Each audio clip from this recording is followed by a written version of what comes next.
ಈಗಿನ ಉಪನ್ಯಾಸ ಸತ್ಯ ಪಥವಿಲ್ಲದ ಕಾರಣ. Truth is a pathless land. Truth is a pathless land. ಸತ್ಯ ಒಂದು ಪಥವಿಲ್ಲದ ಕಾರಣ. ಸತ್ಯಕ್ಕೆ ದಾರಿ ಇಲ್ಲ, ನಿರ್ದಿಷ್ಟ ದಾರಿ ಇಲ್ಲ. ಈ ಒಂದು ಉಪನ್ಯಾಸವನ್ನು 1929ರಲ್ಲಿ ಜಿಡ್ಡು ಕೃಷ್ಣಮೂರ್ತಿಯವರು ಆಗಸ್ಟ್ 3ರಂದು ಈ ಉಪನ್ಯಾಸ ನೀಡಿದರು.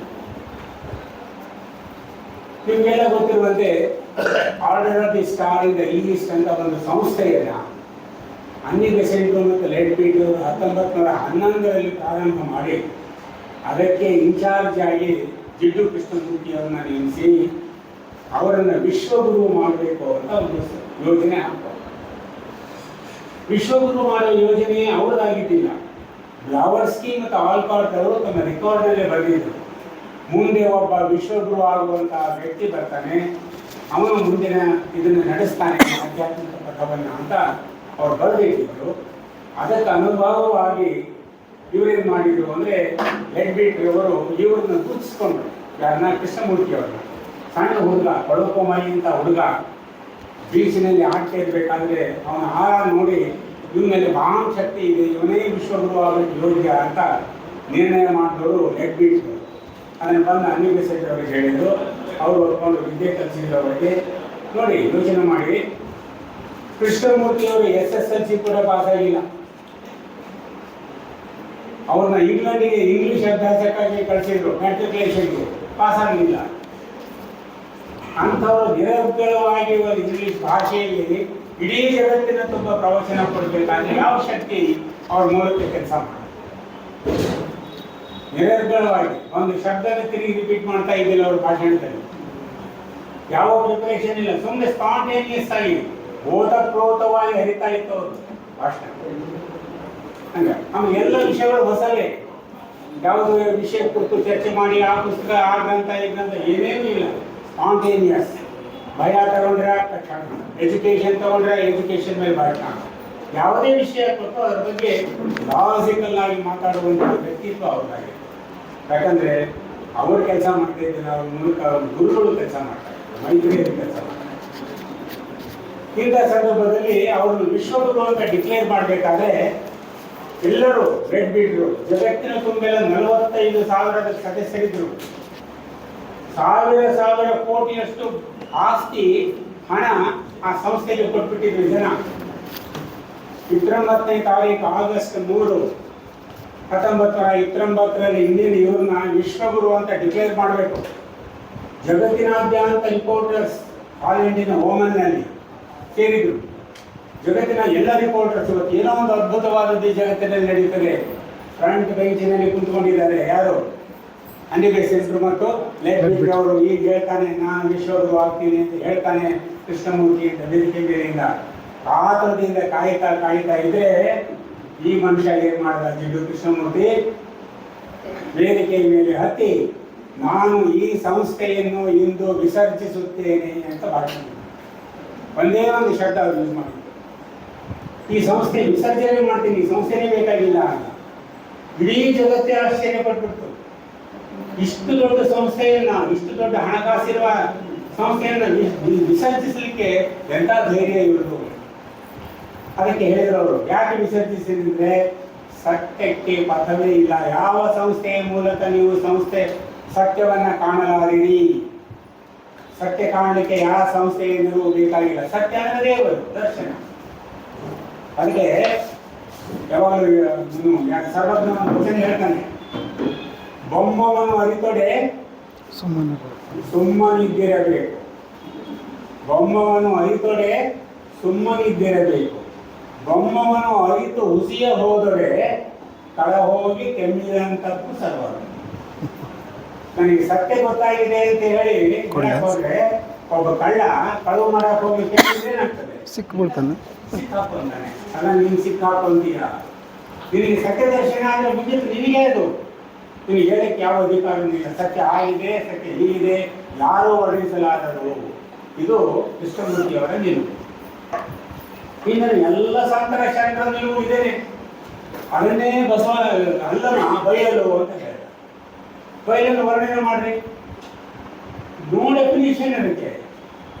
ಹೀಗಿದೆ ಹಾಗಿದೆ ಅಂತ ಹೇಳಲಿಕ್ಕೆ ಸಾಧ್ಯ ಇಲ್ಲ. ಇಲ್ಲಿ ಯಾವುದೋ ಒಂದು ಟೆಂಪಲ್ನಲ್ಲಿ, ಯಾವುದು ನಟರಾಜ ಟೆಂಪಲ್ ಯಾವುದು ದಕ್ಷಿಣದಲ್ಲಿ ಇದೆಯಲ್ಲ, ತಂಜಾವೂರು ಬೃಹದೇಶ್ವರ ಬೃಹದೇಶ್ವರ ಇರಬೇಕು, ಅದು ತಂಜಾವೂರು. ಅಲ್ಲಿ ಹೋದರೆ ಅಲ್ಲಿ ತೋರಿಸ್ತಾರೆ ಮುಕ್ತಿ ದ್ವಾರ ಇದೆ ನೋಡ್ಬೇಡಿ ಅಂತ. 10 ರೂಪಾಯಿ ಟಿಕೆಟ್ ಇದೆ. ನಾವು ಹೋದಾಗ ತಗೊಂಡು ಒಳಗೆ ಹೋಗಿ ನೋಡಿದರೆ ಬರೀ ಬಯಲು, ಒಂದು ಕಿಂಡಿಯಲ್ಲಿ ಕಾಣೋದು ಬರೀ ಬಯಲು ತೋರಿಸ್ತಾರೆ. ಯಾರಿಗೂ ಹೇಳಬೇಡಿ ಅಂತ ಹೇಳ್ತಾರೆ. 10 ರೂಪಾಯಿ ಕೊಟ್ಟು ನೋಡಿ ಬರ್ಬೇಕಾದ್ರೆ ಬಯಲು. ಅವಾಗ ನನಗೇನು ಅರ್ಥ ಆಗಲಿಲ್ಲ, ಅದು ಯಾಕೆ ಹಿಂಗೆ ಮಾಡ್ತಾರೆ ಅಂತ. ನಿಜವಾಗ್ಲೂ ಅವ್ರು ಜಾಣ್ರೆ, ಅವ್ರ ಪೊಲೀಸ್ ಸತ್ಯನೇ. ಯಾಕಂದ್ರೆ ಇರೋದೇನಿದೆ ಎಲ್ಲ ಬಯಲು. ಅದಕ್ಕೆ ಸಿದ್ದೇಶ್ವರ ಸ್ವಾಮಿಗಳು ಕೂಡ ಒಂದು ಮಾತು ಹೇಳ್ತಾರೆ, ಇರೋದು ಒಂದೇ ಬಯಲು ಯೋಗ. ಯೋಗದಲ್ಲಿ ಅತಿ ಶ್ರೇಷ್ಠವಾದದ್ದು ಯಾವುದು? ಬಯಲು ಯೋಗ. ಬಯಲು ಯೋಗ ಅಂದ್ರೆ ಮನಸ್ಸನ್ನ ಖಾಲಿ ಮಾಡ್ತಾ ಹೋಗೋದೇ ಬಯಲು ಯೋಗ ಅಂತ. ಇಂತಹ ಒಂದು ಸತ್ಯವನ್ನ ಕೃಷ್ಣಮೂರ್ತಿಯವರು ತಮ್ಮದೇ ಆದ ಭಾಷೆಯಲ್ಲಿ ಹೇಳಿದರು. ಸತ್ಯಕ್ಕೆ ಪಥ ಇಲ್ಲ, ಪಥವಿಲ್ಲದ ಕಾರಣ. ಇಂತಹ ಒಂದು ವಿಶಿಷ್ಟವಾದ ವಿಷಯವನ್ನು ಕುರಿತು ಇವತ್ತು ನಮ್ಮ ಸಹೋದರಾದ ಪುತ್ತೂರು ಲಾಡ್ಜಿನ ಖಜಾಂಚಿಯವರಾದ ES ವಾರ್ಡನ್ನಾದ N ಹಂಪಣ್ಣನವರು ಮಾತಾಡುತ್ತಿದ್ದಾರೆ. ಅವರನ್ನು ನಾನು ಆಹ್ವಾನ ಮಾಡ್ತೇನೆ.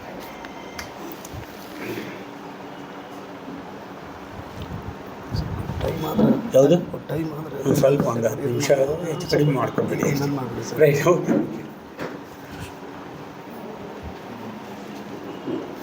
ಸಾವಿರ ಸ್ವಲ್ಪ ಇಲ್ಲೇ ಇರ ಸರ್, ಹಿಂಗೆ 2 3 ಇದ್ದು 3 ಒಳಗೆ ನೋಡಿದ್ವಿ ಸರ್. Okay, ಮುಗಿಸ್ತೀವಿ sir.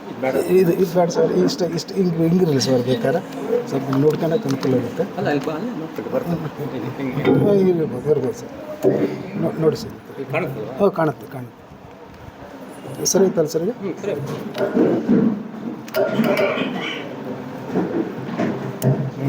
ಆಯ್ತು, ಓಕೆ.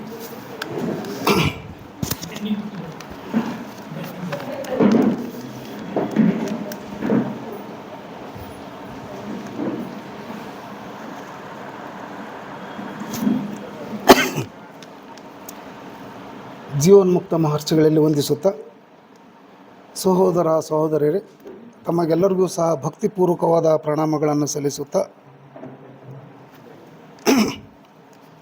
ಇವತ್ತಿನ ವಿಷಯ JK ಅವರ ಸತ್ಯಪಥ. ನಮ್ಮ ನಿರ್ದೇಶಕರು ಹೇಳಿದಂತೆ ಸತ್ಯಕ್ಕೆ ನೋ ಗೈಡ್, ನೋ ಪಾತ್, ಅವರ ಒಂದು ಪರಿಭಾಷೆಯಲ್ಲಿ.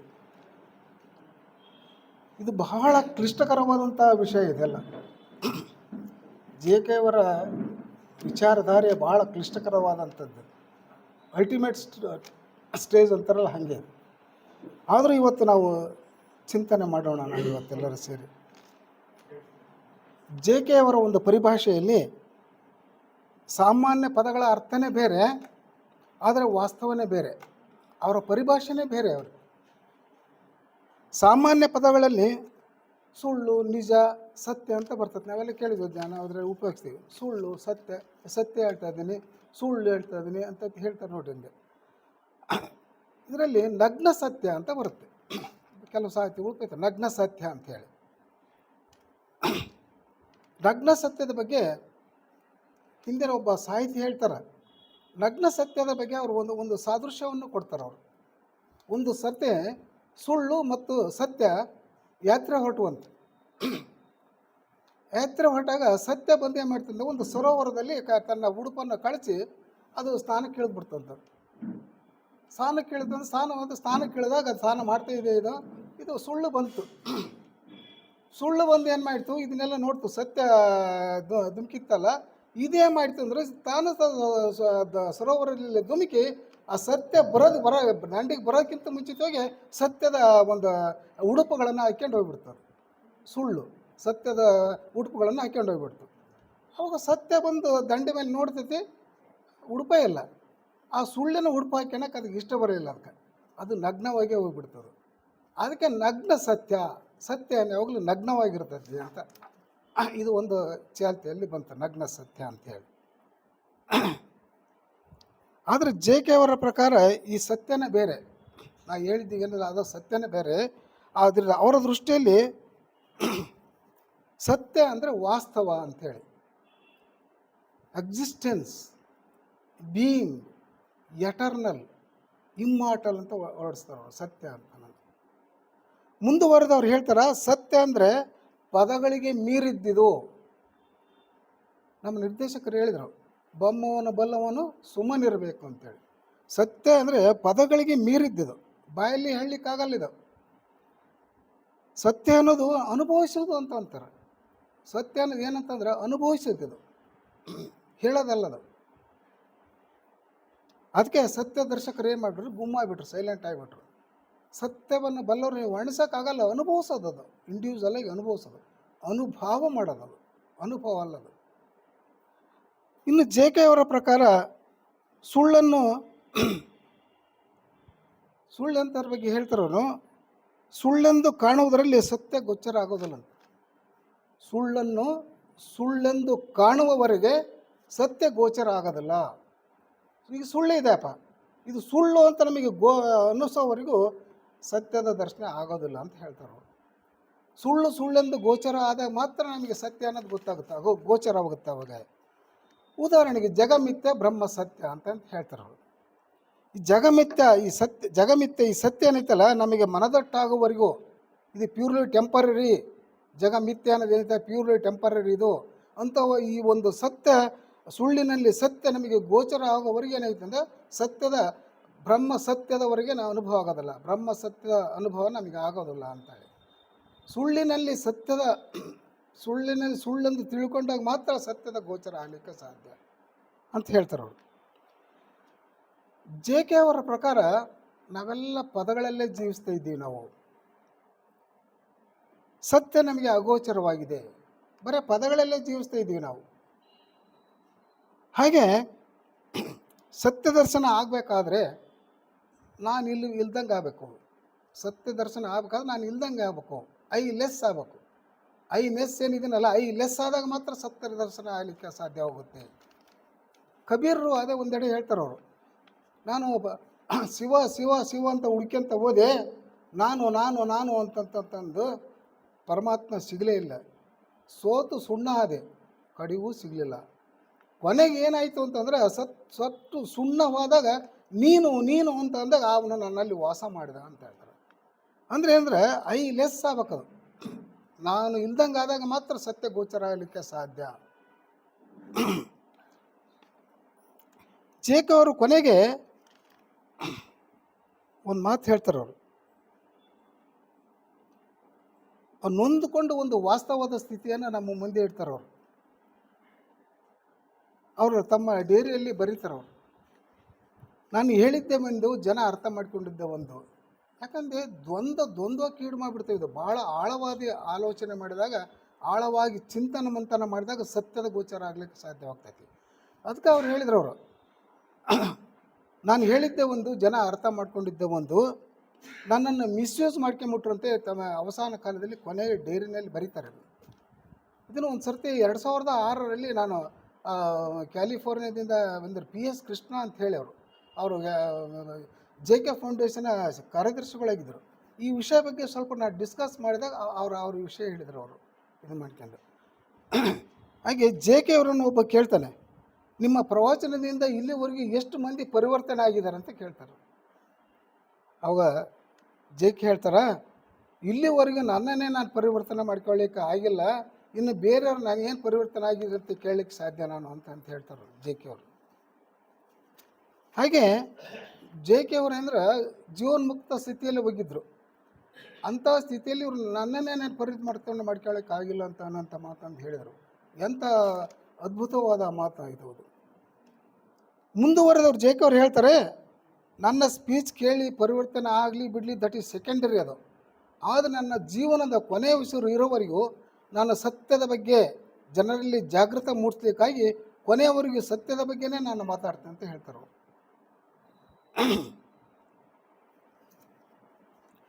JK ಅವರು ಯಾರನ್ನು ಆಸ್ತಿಕರನ್ನಾಗಿ ಆಗಲಿಲ್ಲ, ನಾಸ್ತಿಕರನ್ನು ಆಗಲಿಲ್ಲ. ಅವ್ರು ಏನು ಮಾಡಿದ್ರು ಅಂದರೆ ಸತ್ಯದ ಬಗ್ಗೆ ಜಾಗೃತಿ ಮೂಡಿಸಿದ್ರು. ಜೆ ಕೆ ಅವರ ದೃಷ್ಟಿಯಲ್ಲಿ ಧಾರ್ಮಿಕ ಅಂದರೆ ಯಾರು ಅಂತಂತ ಹೇಳ್ತಾರೆ ಅವರು. ಜೆ ಕೆ ಅವ್ರ ಧಾರ್ಮಿಕ ಅಂದರೆ ಯಾರಪ್ಪ ಅಂದ್ರೆ ಹಿಂದೂ ಧಾರ್ಮಿಕನಲ್ಲ, ಮುಸ್ಲಿಮು ಧಾರ್ಮಿಕನಲ್ಲ, ಕ್ರಿಶ್ಚಿಯನ್ ಧಾರ್ಮಿಕನಲ್ಲ. ಈ 3 ಇಸಮ್ಗಳನ್ನು ದಾಟಿದವನೇ ಧಾರ್ಮಿಕ ಅಂತಂತ ಹೇಳ್ತಾರೆ ಅವರು. ಅದಕ್ಕೆ ಅವ್ರು ಏನು ಮಾಡಿದ್ರದ ಸತ್ಯದ ಬಗ್ಗೆ ಜಾಗೃತ ಮೂಡ್ಸೋಕೆ ಅವರು ಸ್ಪೀಚ್ ಕೊಟ್ಟರು ಅವರು. ಅದಕ್ಕೆ ಅವರು ದೇವರು ಅಂತಂದ್ರ ಬಗ್ಗೆ ಎಲ್ಲಿ ಮಾತಾಡಿಲ್ಲ, ಜಾತಿ ಮತ ಪಂಥಗಳ ಬಗ್ಗೆ ಯಾವತ್ತೂ ಮಾತಾಡಲಿಲ್ಲ ಅವರು. ಹಾಗೆ ಜೆ ಕೆ ಅವ್ರ ದೃಷ್ಟಿಯಲ್ಲಿ ಒಬ್ಬ ಮನುಷ್ಯ ಧಾರ್ಮಿಕನಾಗಿಬಿಟ್ರೆ ಅವನು ಯಾವ ಇಸಮು ಕೇಳೋದಿಲ್ಲ, ಇವನ್ ಲಿಂಗನೂ ಕೇಳೋದಿಲ್ಲ, ಮತಭೇದಗಳನ್ನು ಕೇಳೋದಿಲ್ಲ. ಧಾರ್ಮಿಕ ಆಗಿಬಿಟ್ರೆ ಇವರೆಲ್ಲರೂ ನಮ್ಮವರ ವಿಶ್ವ ಭಾತೃತ್ವ ಬರಲಿಕ್ಕೆ ಆ ಒಂದು ಧಾರ್ಮಿಕ ಆಗಿಬಿಟ್ರೆ ಆಗೋತು. ಯಾವುದು ಮತಗಳ ಭೇದ ಇರಲ್ಲ, ವ್ಯತ್ಯಾಸನೇ ಬರೋದಿಲ್ಲ ಅಂತ.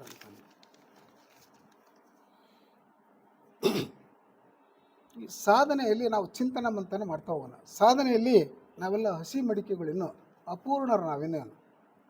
ಹಾಗೆ ಹಸಿ ಇಟ್ಟಂಗಿಗಳಿದ್ದಂಗೆ ನಾವೆಲ್ಲ ಈಗ ಸಾಧನೆ ಹಾದಿಯಲ್ಲಿದ್ದರು. ಶರಣರ ಶ್ರೀನುಡಿಗಳು, ಮಹಾತ್ಮರ ಅಮೃತವಾದ ವಾಣಿಗಳು ನಮ್ಮೆಲ್ಲರ ಅಳು ಮನಸ್ಸುಗಳನ್ನು ಗಟ್ಟಿ ಮಾಡಿ ದೇವರನ್ನು ಆ ಸತ್ಯವನ್ನು ಭೇಟಿ ಮಾಡಲಿಕ್ಕೆ ಇದು ಒಂದು ಕುಲಿಮೆಗಳಿವೆಲ್ಲ.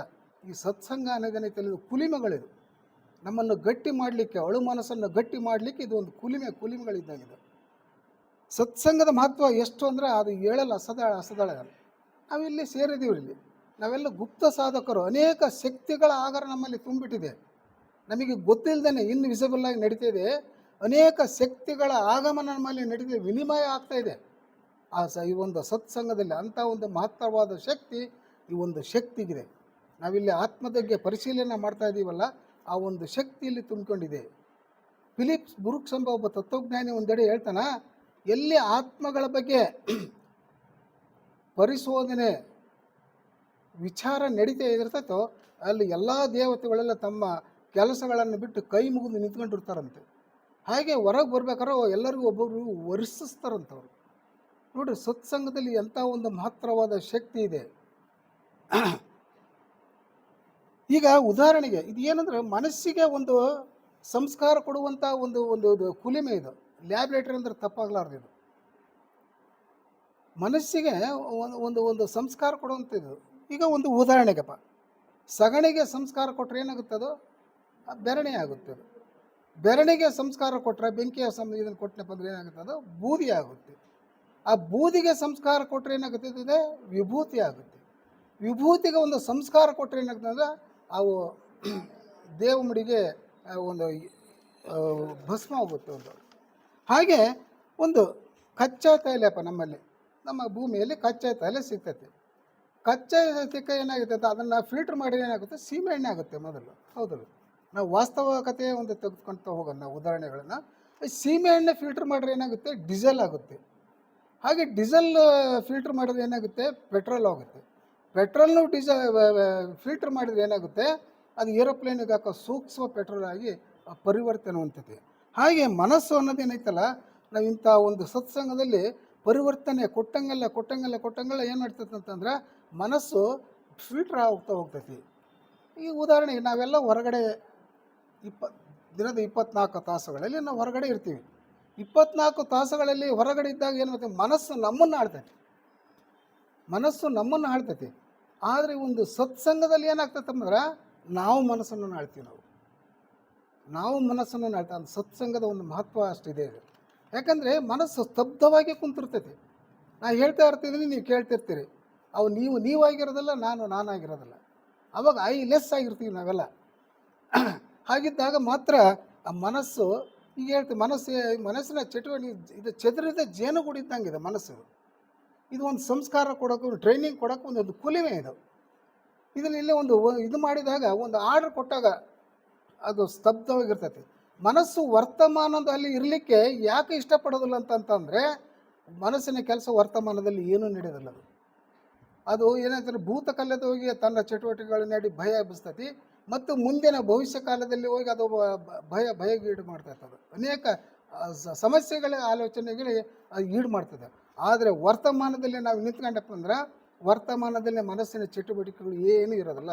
ಅದಕ್ಕೆ ಜೆ ಕೆ ಅವರು ಲಿವ್ ಇನ್ ದ ಪ್ರೆಸೆಂಟ್ ಅಂತ ಹೇಳಿದ್ರು. ಅವರು ನಾವು ಯಾವಾಗಲೂ ಸದಾ ವರ್ತಮಾನದಲ್ಲೇ ಇದು ಮಾಡಿರೋ ಒಂದು, ನಾನು ಈಗ ವರ್ತಮಾನದಲ್ಲಿ ಜೀವಿಸುತ್ತಿದ್ದೇನೆ. ಇದು 15-16 ವರ್ಡ್ ಶಬ್ದಗಳಾಗ್ತಾವೆ.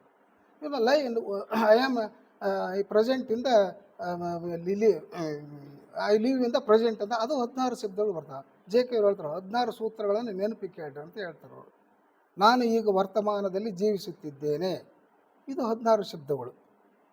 ಇದನ್ನೆಲ್ಲ ಅಂದರೆ ನಮ್ಮಲ್ಲಿ ಒಂದು ಚಿಂತನೆ ಮಾಡಲಿಕ್ಕೆ, ನಾವು ಒಂದು ಮನಸ್ಸಿಗೆ ಒಂದು ಸಂಜ್ಞೆ ಕೊಡಲಿಕ್ಕೆ ಇವೆಲ್ಲ ಸುಮ್ಮನೆ ಅನಿಸಿಕೆಗಳಿದ್ದಂಗೆ ಅನಿಸುತ್ತೆ ಇದು. ಹಾಗೆ ಈ ಸತ್ಸಂಗ ಏನಂದರೆ ಸಂಘದಂತೆ ರಂಗು ಅಂತ ಅಂತಾರೆ. ಇಲ್ಲಿ ನೋಡಿ ನಾವೆಲ್ಲಿ ಕೂತಿದ್ದೀವಿ, ನಾವು ಈ ಬ್ಯಾಡ್ ಸಾಟ್ ಬರಲಿಕ್ಕೆ ಸಾಧ್ಯನೇ ಇಲ್ಲ. ಒಂದು ಬಂಧನ ಹಾಕಿದಂಗಮ್ಮ. ಹೀಗಿದ್ದಾಗ ಒಂದು ಉದಾಹರಣೆ ಕೊಡೋಕ್ಕಪ್ಪ, ಸಂಘದಂತೆ ರಂಗು.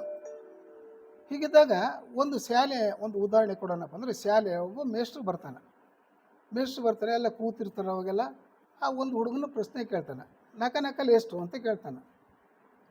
ನಾಲ್ಕಲೆ 4 ಲಕ್ಷ ಅಂತ ಹೇಳ್ತಾನೆ ಅವನು. ಅವಾಗ ದೊರೆಗಳು ಆಚೆ, ಏನು ಇವನೇನು ತಿದ್ದಿರಲ್ಲ, ಹಿಂಗೆ ತಿದ್ದಿರಲ್ಲ. ಇಲ್ಲ ಸರ್, ಅವ್ನು ದನ ಕಾಯ್ತಿದ್ದ, ಅವ್ನು ಸ್ಕೂಲಾಗ ಕುಂದ್ರಷ್ಟಿಗೆ ನಕಲೆ ಅವನೇಂದ್ರೆ 40 ಲಕ್ಷ ಅಂತದ್ದು, ಈಗ 4 ಲಕ್ಷ ಅಂತ ಅದಾನ ಸರ್ ಅಂತ. ಹಿಂಗೆ ಇದೇನೈತಲ್ಲ, ಈ ಸಂಘದಂತೆ ರಂಗು ಅಂದಾಗ ಏನೈತಲ್ಲ, ಅನೇಕ ಬದಲಾವಣೆಗಳು ನಮ್ಮಲ್ಲಿ ಆಗ್ತಾವ, ಮಹತ್ತರವಾದ ಶಕ್ತಿಗಳು ನಮ್ಮಲ್ಲಿ ತುಂಬಿದ್ದಾವೆ.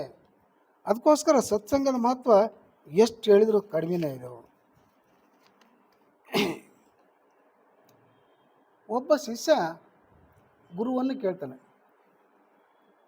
ಜೆ ಕೆ ಅಂತ ತಿಳ್ಕೊ. J K I am not A master ಅಂತ ಅಂದಿದ್ದಾರೆ, ಗುರು ಅಂದರೆ ಜೆ ಕೆ ಅಂತ ನಾವು ತಿಳ್ಕೊಳ್ಳೋಣ.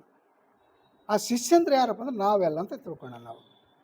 ಒಬ್ಬ ಗುರು ಕೇಳ್ತಾನೆ, ಆ ಕುತೂಹಲಕಾರಿ ಶಿಷ್ಯ ಕುತೂಹಲಕಾರಿ ಶಿಷ್ಯರು ನಾವೆಲ್ಲ. ಅವು ಕೇಳ್ತಾನೆ,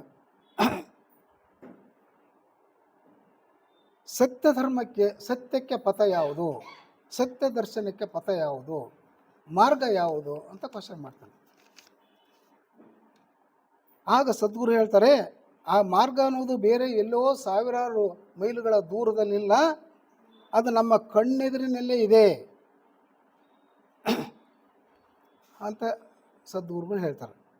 ಆಗ ಆ ಶಿಷ್ಯ ಸದ್ಗುರುಗೆ ಮತ್ತೆ ಮರುಪ್ರಶ್ನೆ ಹಾಕ್ತಾನೆ, ಹಾಗಾದರೆ ನನಗೆ ಯಾಕೆ ಇಲ್ಲಿ ಕಾಣ್ತೀಯಲ್ಲ ಆ ಮಾರ್ಗ, ಆ ಸತ್ಯದ ಮಾರ್ಗ ನನಗೆ ಯಾಕೆ ಕಾಣ್ತೀಯಲ್ಲ ಅಂತ ಹೇಳಿದಾಗ ಆ ಸುರು ಹೇಳ್ತಾರೆ, ನೀನು ಇಲ್ಲಿವರೆಗೂ ಏನಾಗಿದೆ ಅಂದರೆ ಜಗತ್ತನ್ನು ಇಬ್ಬಗೆಯಾಗಿ ನೋಡ್ತಾ ಇದ್ದಿ, ದ್ವಂದ್ವವಾಗಿ ನೋಡ್ತಾ ಇದ್ದಿ, ಎರಡಾಗಿ ನೋಡ್ತಾ ಇರೋದ್ರಿಂದ ಒಂದು ಸತ್ಯದ ಮಾರ್ಗ ನಮಗೆ ಕಾಣ್ತಾ ಇಲ್ಲ ನಿನಗೆ ಅಂತ ಹೇಳ್ತಾರೆ ಅವರು. ಹಾಗೆ ಇಬ್ಬಗೆ ದ್ವಂದ್ವ ಇವೆಲ್ಲ ನಮ್ಮಲ್ಲಿ ಯಾವಾಗ ನಶಿಸಿ ಹೋಗ್ತಾವಾಗ ಸತ್ಯ ದರ್ಶನ ತಾನೇ ಸತ್ಯ ಆಗಿರ್ತಾನ ಅಂತ ಮಾತು ಸದ್ಗುರು ಹೇಳ್ತಾರೆ. ಹಾಗೆ ನಾನು ಮತ್ತು ನೀನು ಇಳಿದಾಗ ಮಾತ್ರ ಆ ಸತ್ಯ ದರ್ಶನ ಆಗಲಿಕ್ಕೆ ಸಾಧ್ಯ. ನಾನು ಇಲ್ದಂಗೆ ಆಗ್ಬೇಕು, ನಾನು ಜೀರೋ ಆಗ್ಬೇಕು, ಪೂಜೆ ಆಗ್ಬೇಕು, ಆವಾಗ ಆ ಸತ್ಯ ದರ್ಶನ ಆಗಲಿಕ್ಕೆ ಸಾಧ್ಯ. ಸತ್ಯ ಗೋಚರ, ಸತ್ಯನೇ ತಾನಾದಾಗ ಹೆಂಗೆ ತಾನು ಎಲ್ಲಿರ್ತಾನೆ ಅವಾಗೆಲ್ಲ. ಹಾಗೆ ಆ ಕ್ಷಣದಲ್ಲೇ ಸತ್ಯ ದರ್ಶನ ಆಗುತ್ತೆ ಐ ಲೆಸ್ ಆದಾಗ. ಈ ಇಬ್ಬಗೆ ದ್ವಂದ್ವದ ಬಗ್ಗೆ ಥಿಯಾಸಫಿ ಬೆಳಕಿನಲ್ಲಿ ನಾವು ಸ್ವಲ್ಪ ಚಿಂತನ ಮಂಥನ ಮಾಡ್ತಾ ಹೋಗೋಣ ನಾವೆಲ್ಲ. ಸದ್ಗುರುಗಳ ಪ್ರಕಾರ ಸತ್ಯ ದರ್ಶನ ಮಾರ್ಗ ನಮ್ಮ ಕಣ್ಣುಗಳ ಎದುರಿನಲ್ಲೇ ಇದೆ, ಅದು ದೂರದಲ್ಲಿ ಎಲ್ಲಿ ಇಲ್ಲ. ಆದರೆ ನಮ್ಮ ಕಣ್ಣುಗಳು ಏನಂತಾರೆ, ಮಾರ್ಗದ ಎದುರಿನಲ್ಲೇ ನೆಟ್ಟಿಲ್ಲ ಆ ಸತ್ಯದ ಮಾರ್ಗ. ಯಾಕಂದ್ರೆ ದ್ವಂದ್ವಲ್ಲೇ ನೋಡ್ತಾ ಇದ್ದೀವಿ ನಾವು. ಪ್ರೆಜುಡೀಸು, ನಮ್ಮ ಮನಸ್ಸು ಏನಾಗಿತ್ತು ಅಂತ ಪೂರ್ವಗ್ರಹ ಪೀಡಿತ ಆಗಿರೋದ್ರಿಂದ ಇವೆಲ್ಲ ಸತ್ಯ ಕಣ್ಣಿಗೆ ಕಾಣ್ತೀಯಲ್ಲ. ಹೀಗಾಗಿ ಸತ್ಯ ದರ್ಶನ ನಮಗೆ ಆಗೋದು ಕಷ್ಟ ಆಗಿಬಿಟ್ಟಿದೆ. ಈ ಸತ್ಯ ಅನ್ನೋದು ಏನೈತಲ್ಲ, ಈ ಇಂದ್ರಿಯಗಳ ಅನುಭವಕ್ಕೆ ಬರೋದು ಇಂದ್ರಿಯಾತೀತವಾದ್ದು ಸತ್ಯ ಅನ್ನೋದು ಏನೈತಲ್ಲ.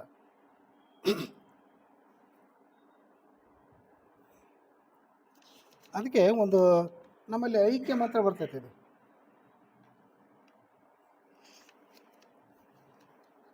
ಐಕ್ಯ ಮಾತ್ರ ಏನು ಬರ್ತದೆ, ತಿಳುವಳಿಕೆಗೆ ಮೀರಿದ ಶಾಂತಿ ಹೊಂದಿರುವುದು, ಶಾಶ್ವತ ವಸ್ತುವಿನಲ್ಲಿ ನಿವಸಿಸುವ ಹೃತ್ಸ್ಥಾನದಲ್ಲಿ ಅದು ಸುಪ್ರತಿಷ್ಠಿತವಾಗಿರುವುದು, ಎಲ್ಲವನ್ನೂ ನೂತನವನ್ನಾಗಿ ಮಾಡುವ ಶಕ್ತಿ ಹೊಂದಿರುವುದು, ಆತ್ಮನು ಒಂದೇ ಎಂದು ತಿಳಿದಿರುವವರಲ್ಲಿ ಅದು ನಿವಸಿಸುತ್ತಾ ಚಲಿಸುತ್ತಿರುವುದು ಅಂತ ಹೇಳ್ತಾರೆ. ಈ ಒಂದು ಗುಪ್ತವಾದ ಶಕ್ತಿಗಳು, ಎಷ್ಟೋ ಶಕ್ತಿಗಳು ನಮ್ಮಲ್ಲಿ ಅಡಗಿವೆ, ಅವೆಲ್ಲ ಗುಪ್ತವಾಗಿ ಅಡಗಿವೆ. ಈಗ ನಮ್ಮ ದೃಷ್ಟಿ ಏನಾಗಿಬಿಟ್ಟಿದ್ರೆ ಹೊರಗಡೆ ಅಂಡಲಿತಿದೆ. ನಾವೆಲ್ಲ ನಾವು ದೂರದಲ್ಲಿರುವ ಗ್ರಹಗಳವರೆಗೂ ಆಗ ದೃಷ್ಟಿ ಹಾಯಿಸಿದ್ದೀವಿ, ಅಷ್ಟು ಒಂದೇ ಅದರೆಲ್ಲ ಗ್ರಹಗಳಲ್ಲಿ ಯಾವ್ಯಾವ ಜೀವಿಗಳು ವಾಸ ಮಾಡ್ತಿದ್ದಾವೆ ಏನೇನಂತೇಳಿ ಕುಂತಲ್ಲೇ ಕಂಡು ಹಿಡಿದಿದ್ದೇವೆ. ಆದರೆ ಬಟ್ ನಮ್ಮೊಳಗೆ ನಾವು ಇಣಿಕೆ ನೋಡಲಿಕ್ಕೆ ನಾವು ಪ್ರಯತ್ನ ಮಾಡಿಲ್ಲ. ಅದಕ್ಕೆ ನಮ್ಮಲ್ಲಿ ಪರಿವರ್ತನೆ ಆಗಿಲ್ಲ. ನಾವು ದೂರದಲ್ಲಿರುವ ಗ್ರಹಗಳವರೆಗೂ ನಾವು ನಮ್ಮ ದೃಷ್ಟಿಯನ್ನು ಆಯಿಸಿದ್ದೀವಿ, ನಮ್ಮ ಪ್ರಜ್ಞೆಯನ್ನು ಅಲ್ಲಿವರೆಗೆ ಬೆಳೆಸಿದ್ದೀವಿ. ಆದ್ದರಿಂದ ಅಲ್ಲಿ ಯೋಗ ವಾಸಿಷ್ಠದಲ್ಲಿ ಹೇಳ್ತಾನೆ, ನೀವು ಇಂತಿಂಥ ಗ್ರಹದಲ್ಲಿ ಇಂತಿಂಥ ಸಮಯದಲ್ಲಿ ಇಂತಿಂಥ ಹೂವು ಅರಳ್ತಿದ್ವು, ಇಂತಿಂಥ ಬೆಳೆನೇ ಬೆಳೀತಿದ್ರು ಅಂತ ಹೇಳ್ತಾರೆ. ಕುಂತಲ್ಲಿ ಯೋಗ ವಾಸಿಷ್ಠ ಹೇಳ್ತಾನೆ. ಬಟ್ ಏನಂದರೆ ಅದು ನಮ್ಮೊಳಗೆ ನಾವು ಇಣಿಕೆ ನೋಡಿದಾಗ ನಮ್ಮಲ್ಲಿ ಒಂದು ಮಹತ್ತರವಾದ ಅನೇಕ ಶಕ್ತಿಗಳು ಇದಾವನ್ನ ನಮಗೆ ಗೊತ್ತಾಗ್ತಾ ಇದೆ. ಅದಕ್ಕೆ ಹೇಳಿದ್ರು ಯಥಾ ಬ್ರಹ್ಮಾಂಡ ತಥಾ ಪಿಂಡಾಂಡ ಅಂಥೇಳಿ. ಎಲ್ಲವನ್ನು ನೂತನ ಮಾಡುವಂಥ ಶಕ್ತಿ ನಮ್ಮಲ್ಲಿ ಐತಿ, ಅದು ಗುಪ್ತವಾಗಿದೆ ಅಂತ ಹೇಳ್ತಾರೆ. ನಮ್ಮ ಕಣ್ಗಳ ಮುಂದೆ ಮಿಲಿಯಾಂತರ ಯೋಚನೆಗಳು ಓಡಾಡ್ತಾ ಇದ್ದಾವೆ, ಆ ಸತ್ಯವನ್ನು ಮರೆಮಾಚಿಬಿಟ್ಟಿದ್ದಾವೆಲ್ಲ. ಅನೇಕ ಜನ್ಮಗಳಿಂದ ನಾವು ನೋಡ್ಕೊಳ್ತಾ ಬಂದಿದ್ದೀವಿ. ಇವತ್ತು ಒಂದು ಜನ್ಮದ ಇದು ಕಿಲುಬಲ್ ಇದಾವೆ, ಅನೇಕ ಜನ್ಮಗಳ ಇಂಪ್ರೆಷನ್ಸ್ ಆಫ್ ಪಾಸ್ಟ್ ಆಕ್ಷನ್ ಇದಾವಲ್ಲ, ಇವೆಲ್ಲ ನಮ್ಮಲ್ಲಿ ಅನೇಕ ಜನ್ಮಗಳಿಂದ ಸುಪ್ತ ಮನಸ್ಸಲ್ಲಿ ರೆಕಾರ್ಡ್ ಆಗಿರೋದ್ರಿಂದ ಆಲೋಚನೆಗಳ ಇದರಲ್ಲೇ ಓಡಾಡ್ತಾ ಇದ್ದೀವಿ ನಾವು. ಆಲೋಚನೆಗಳು ನಮ್ಮೆಲ್ಲ ಮುಚ್ಚಿಬಿಟ್ಟಿದ್ದಾವೆ. ನಮ್ಮೆಲ್ಲ ಅನೇಕ ಕನಸುಗಳು, ಯೋಚನೆಗಳು, ಅದಿಮಿಟ್ಟ ಆಸೆಗಳು ಇವೆಲ್ಲ ಏನಾಗ್ತದೆ ಈ ಜನ್ಮದಲ್ಲಿ ಅದು ನಮ್ಮ ಕಣ್ಣು ಮುಂದೆ ಓಡಾಡ್ತಿದ್ದಾವೆ. ಹೀಗಾಗಿ ಸತ್ಯ ದರ್ಶನ ಅನ್ನೋದೇನೈತೆ ಅದು ಸ್ಪಷ್ಟವಾಗಿ ಕಾಣೋದಿಲ್ಲ ನಮಗಾಗಿದೆ. ಸತ್ಯ ದರ್ಶನದಲ್ಲಿ ಎದುರಿನಲ್ಲೇ ಏನೆಲ್ಲವೂ ವಾಸ್ತವ ಅಲ್ಲ, ಅದೆಲ್ಲವೂ ಅದು ಎದುರಲ್ಲೇ ಇದೆ. ನೀವು ಏನು ಸತ್ಯ ಅಂತ ಅಂತೀವಲ್ಲ, ಅದು ಎಲ್ಲಿ ಏನೇನಿದೋ ಅದು ಎದುರಲ್ಲೇ ನಮಗಿದೆ. ಆದರೆ ಆ ನೋಡುವ ಕಣ್ಣುಗಳು ಇಲ್ಲಿ ಇಲ್ಲಿ ದೇಹ ಇದೆ, ನಾವು ಆದರೆ ನಮ್ಮ ಮನಸ್ಸು ಎಲ್ಲೆಲ್ಲೋ ಇದೆ. ಹೀಗಿದ್ದಾಗ ಸತ್ಯ ದರ್ಶನ ಹೇಗೆ ಆಗಲಿಕ್ಕೆ ಸಾಧ್ಯ? ಏನು ವಾಸ್ತವವೋ ಅದನ್ನು ಸ್ಪಷ್ಟತೆಯಿಂದ ನೋಡುವಂಥ ಒಂದು ಶುಭ್ರವಾದ ಕನ್ನಡಿಯಂತೆ ನಮ್ಮ ಮನಸ್ಸಾಗಬೇಕಾಗಿದೆ. ನಾವು ಮನಸ್ಸು ರಹಿತವಾಗಬೇಕಾಗಿದೆ ನಾವು. ಆವಾಗ ಮಾತ್ರ ಸತ್ಯ ದರ್ಶನ ಆಗಲಿಕ್ಕೆ ಸಾಧ್ಯ ಅಂತ JK ಅವರು ಹೇಳ್ತಾರೆ. ಈಗ ನಮ್ಮ ಕಣ್ಣುಗಳ ಮುಂದೆ ಇರುವ ಮುಖ್ಯ ಗುರಿ ಏನಪ್ಪ ಅಂದ್ರೆ ಮನಸ್ಸು ಇಲ್ಲದಂತೆ ಮಾಡುವುದು, ಶುಭ್ರ ಕಣ್ಣನ್ನು ಹೊಂದುವುದು. ಈ ಶುಭ್ರವಾದ ಮನಸ್ಸನ್ನು ಹೊಂದುವುದು ಹೇಗೆ ಅಂತಂದು ನಾವು ನೋಡ್ಕೊಳ್ಳೋದಾದರೆ ಸತ್ಯದ ಕಡೆಗೆ ನಾವು ಹೆಚ್ಚಾಗಿ ಗಮನ ಕೊಡಬೇಕಾಗಿದೆ. ನಾವು ಸತ್ಯ ದರ್ಶನದ ಬಗ್ಗೆ ನಮ್ಮೊಳಗೆ ಏನಾಗ್ಬಿಟ್ಟಿದೆ ಅಂದರೆ ಹುಚ್ಚು ಗೊಂದಲಗಳು, ಆಲೋಚನೆಗಳು, ಭಾವನೆಗಳು ಇವೆಲ್ಲ ಏನಂದ್ರೆ ಇವು ಕನ್ನಡಿ ಮುಚ್ಚಿದ ಧೂಳಿನಿಂದ ಆಗಿಬಿಟ್ಟಿದ್ದಾವೆ ಈ ಮನಸ್ಸನ್ನು. ಅದಕ್ಕೋಸ್ಕರ ಸತ್ಯ ದರ್ಶನ ಆಗಲಿಕ್ಕೆ ನೀವು ಬಹಳ ಕಷ್ಟವಾಗಿದೆ. ಯೋಚನೆಗಳನ್ನು ಹೇಗೆ ತೀರೋಹಿತಗೊಳಿಸ್ಬೇಕು, ನಾವು ಹೇಗೆ ಅವನ್ನೆಲ್ಲ ತೆಗಿಬೇಕು, ನಿರಾಲೋಚನೆಯಾಗಿ ಹೇಗೆ ಮಾಡಬೇಕು ಅನ್ನೋದರ ಕಡೆಗೆ ನಾವು ಹೆಜ್ಜೆ ಇಡಬೇಕಾಗಿದೆ. ನಾವೀಗ ಒಂದು ಹೆಜ್ಜೆ ಇಡುವ ಪ್ರಯತ್ನ, ಸತ್ಯ ದರ್ಶನಕ್ಕೆ ಹೆಜ್ಜೆ ಇಡುವ ಒಂದು ಮೊದಲ ಹೆಜ್ಜೆ ಅಂತ ಹೇಳಿದರೆ ತಪ್ಪಾಗ್ಲಾರ. ನಾವು ಯಾವಾಗ ಯೋಚನೆಗಳು ಇಲ್ಲವಾಗ್ತಾವೋ ಮನಸ್ಸಾತೀತನಾಗ್ತಾನೆ ಅವಾಗ ಸತ್ಯ ದರ್ಶನ ಆಗಲಿಕ್ಕೆ ಸಾಧ್ಯವಾಗುತ್ತೆ. ಸತ್ಯ ಅನ್ನೋದು ಘಟಿಸ್ತೈತಿ. ಯೋಚನೆಗಳು ಸಾಲಾಗಿ ನಮ್ಮಲ್ಲಿ ಒಂದರ ಮೇಲೆ ನಾವು ದಾಳಿ ಮಾಡ್ತಿರೋದ್ರಿಂದ ಅದು ನಮಗೆ ಸತ್ಯ ಗೋಚರ ಆಗ್ತಾಯಿಲ್ಲ ಅಂತ ಹೇಳ್ತಾರೆ. ಇದರಲ್ಲಿ ಮಂಕುತಿಮ್ಮನ ಕಗ್ಗದಲ್ಲಿ ಒಂದು ಇದನ್ನು ನೋಡಿದಲ್ಲಿ ಒಂದು ಕಗ್ಗವನ್ನು ನಾವು ಇದರಲ್ಲಿ ಚಿಂತನೆ ಮಾಡೋದಾದ್ರೆ, ತಲೆಯಲ್ಲೇ ನೆರೆದಿಹವು ನೂರಾರು ಹಕ್ಕಿಗಳು, ಗಿಳಿಗೂಗೆ ಕಾಯಿಗೆ ಕೋಗಿಲೆ ಹೊದ್ದು ನವಿಲುಗಳು, ಕಿಲನೆ ಗೊರೆನೆ ಕಿರಿಚಿ ಕೂಗಾಡಿದೆವು, ನೆಲೆಯಲ್ಲೇ ನಿದ್ದಿಗೊಲ್ಲ ಮಂಕುತಿಮ್ಮ. ಇವೆಲ್ಲ ನಮ್ಮೆಲ್ಲ ತಲೆ ತುಂಬ್ಕೊಂಡ್ಬಿಟ್ಟಿದ್ದೆವು. ಅನೇಕ ಸಮಸ್ಯೆಗಳು ಎಲ್ಲ ಇವು ಕಿರಿಸ್ತಾ ಇದ್ದಾಗ ನಮಗೆ ನಿದ್ದೆ ಹೇಗೆ ಬರ್ಬೇಕಂದ್ರೆ ಹಾಗೆ ಅನೇಕ ಯೋಚನೆಗಳ ಆಗರವಾಗಿಬಿಟ್ಟಿದೆ ಮನಸ್ಸು. ಒಂದು ವರ್ಕ್ಶಾಪ್ ಆಗಿಬಿಟ್ಟಿದೆ, ಹಳೆ ಸಾಮಾನೆಲ್ಲ ತುಂಬಿಟ್ಟಿದ್ದೇವಲ್ಲ. ಸತ್ಯದ ಗೋಚರ ಹೇಗೆ ಆಗ್ಬೇಕು? ಇದೆಲ್ಲ ಖಾಲಿ ಆದಾಗ ಮಾತ್ರ ಸತ್ಯ ಗೋಚರ ಆಗಲಿಕ್ಕೆ ಸಾಧ್ಯವಾಗ್ತೈತಿ. ಈ ಬುದ್ಧರು ಹೇಳ್ತಾರೆ, ವಾಸ್ತವಿಕತೆಯನ್ನು ವಿವರಿಸಲು ಹೋಗಬೇಡಿ, ವಾಸ್ತವಿಕತೆ ಸುಮ್ಮನೆ ನೋಡಿ ಅಂತೇಳಿ. ಸ್ಪಷ್ಟವಾಗಿ ಸುಮ್ಮನೆ ಯಾವುದೋ ಒಂದು ವಸ್ತುವನ್ನು ನೋಡ್ತಿರೋ ಸ್ತಬ್ಧವಾಗಿ ಸುಮ್ಮನೆ ಸಿಂಪ್ಲಿ ಅಬ್ಸರ್ವ್ ಅಂತಾರೆ ಅವರು. ಸುಮ್ಮನೆ ನೋಡಿ ಅಂತೇಳಿ, ಅದ್ರ ಬಗ್ಗೆ ಯೋಚಿಸಬೇಡಿ, ಅದ್ರ ಬಗ್ಗೆ ನೀವು ಗುಣಗಾನ ಮಾಡೋಕ್ಕೆ ಹೋಗ್ಬೇಡಿ, ಸುಮ್ಮನೆ simply observe, C as it is ಅಂತ ಹೇಳ್ತಾರೆ. ಆವಾಗ ಮಾತ್ರ ಅದ್ರ ವಿದ್ವತ್ತು ಗೊತ್ತಾಗಲಿಕ್ಕೆ ಸಾಧ್ಯ ಅಂತ ಅಂತಾರೆ. ಹೀಗೆ ಹೇಳಿದಾಗ ನಾವು ಕಣ್ಣು ಮುಚ್ಕೊಂಡು ಸುಮ್ಮನೆ ಇರೋದು ಅಷ್ಟು ಸುಲಭದ ಕೆಲಸ ಏನು, ಬಹಳ ಕಷ್ಟದ ಕೆಲಸ ಇದು. ಕಷ್ಟ ಅಂತ ಹೇಳಿದ್ರು ಸಹ ನಾವು ಇದನ್ನು ಬಿಡಬಾರ್ದು. ಸಾಧನೆಯಲ್ಲಿ ನಾವು ವಂಚಿತರಾಗಿಬಿಡ್ತೀವಿ. ನಾವು ಮೇಲಿಂದ ಮೇಲೆ ಸತ್ಸಂಗಗಳ ಒಂದು ಸಹವಾಸ, ಸ್ವಾಧ್ಯಾಯ, ಆಮೇಲೆ ಅಂತರ್ಯಾತ್ರೆ, ಧ್ಯಾನ ಇವೆಲ್ಲ ಏನು ಮಾಡ್ತಾವೆ ಅಂತಂದ್ರೆ ನಮ್ಮನ್ನು ಪಾರಿಶುದ್ಧತೆಯ ಕಡೆಗೆ ಹೋದಾಗ ಆ ಸತ್ಯ ದರ್ಶನ ಹತ್ತಿರಕ್ಕೆ ಹೋಗಲಿಕ್ಕೆ ನಾವು ಸಾಧ್ಯವಾಗ್ತಾಯಿದ್ದೀವಿ. ಮೊದಲು ಇದೆಲ್ಲ ಕಷ್ಟನೇ. ಮೊದಲು ನಾವು ಧ್ಯಾನ ಮಾಡ್ಬೇಕಾದ್ರೆ ಏನಾಗ್ತದೆ ಅಂದ್ರೆ ಮೊದಲು 10 ನಿಮಿಷ ಕೊಂಡಿರ್ಬೇಕಾದ್ರೆ ಕಷ್ಟ ಆಗ್ತಿತ್ತು. ಅದು ಈಗೇನಾದರೂ ಎಲ್ಲ ಅನೇಕ ಧ್ಯಾನದ ಪ್ರಾಕ್ಟೀಸ್ ಮಾಡೋದ್ರಿಂದ ಅರ್ಧ ಗಂಟೆ, ಮುಕ್ಕಾಲು ತಾಸು, 1 ತಾಸು ನಾವು ಕೊಡ್ಬೋದು. ಇದು ಮನಸ್ಸಿಗೆ ಸಂಸ್ಕಾರ ಕೊಟ್ಟಾಗ ಅದನ್ನು ಮನಸ್ಸು ನಾವು ಹೇಳ್ದಂಗೆ ಕೇಳಲಿಕ್ಕೆ ಸಾಧ್ಯವಾಗ್ತೈತೆ. ಅದು ಯೋಗ ವಾಸಿಷ್ಠ ಹೇಳ್ತಾನೆ, ಮೇಲಿಂದ ಮೇಲೆ ವೇಗ ಅಂದಮೇಲೆ ನಾವು ಅಭ್ಯಾಸ ಮತ್ತು ಮೇಲೆ ಪ್ರಯತ್ನ ಮಾಡೋದ್ರಿಂದ ಆ ಪ್ರತಿಯೊಂದು ಒಡಗಿ ಬಿಡ್ತೈತಿ. ಅವ್ರು ಹೇಳ್ತಾರೆ ದೈವ ಲಿಖಿತಾನಿ ದುರಕ್ಷರಾಣಿ. ನಾವು ದೈವದಲ್ಲಿ ವಿಧಿ ಲಿಖಿತ ಏನಂತಾರೆ, ವಿಧಿ ಲಿಖಿತವನ್ನು ಅಳಿಸ್ಬಿಡ್ಬೋದಂತೆ ಸ್ವಪ್ರಯತ್ನದಿಂದ. ಆ ಸ್ವಪ್ರಯತ್ನ ಯಾವುದಂದ್ರೆ ಜಪ, ತಪ, ಪೂಜೆ, ಪುನಸ್ಕಾರ ಮತ್ತು ಧ್ಯಾನ. ಇವೆಲ್ಲ ಮೆಟ್ಟಿಲುಗಳು ಸತ್ಯ ದರ್ಶನಕ್ಕೆ. ಇವೆಲ್ಲ ಪ್ರಿಲಿಮಿನರಿ ಸ್ಟೇಜಸ್. ಅಲ್ಟಿಮೇಟ್ ಸ್ಟೇಜ್ ಅಂದರೆ ಧ್ಯಾನ ಅಂತ, ಮೆಡಿಟೇಷನ್ ಅಂತ ಹೇಳ್ತಾರೆ.